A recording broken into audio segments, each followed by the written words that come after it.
పింఛం విప్పిన నెమలికి మల్లె తొలకరి జల్లుల మేఘం మల్లె అలజడి హృదయం మాడిన కూచిపూడి రంగుల దిద్దిన బొమ్మకు మల్లె కవితలు వద్దిన పుస్తకమల్లె సంతోషంలో ముద్దుగా ఈ అమ్మాడి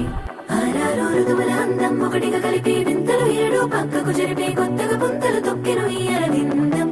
అమ్మమ్మో తాండవమాడే కృష్ణుడి నుండి వేణువ గానం తీయగ పండి రాధకు ప్రాణం ఉప్పొంగే ఆనందం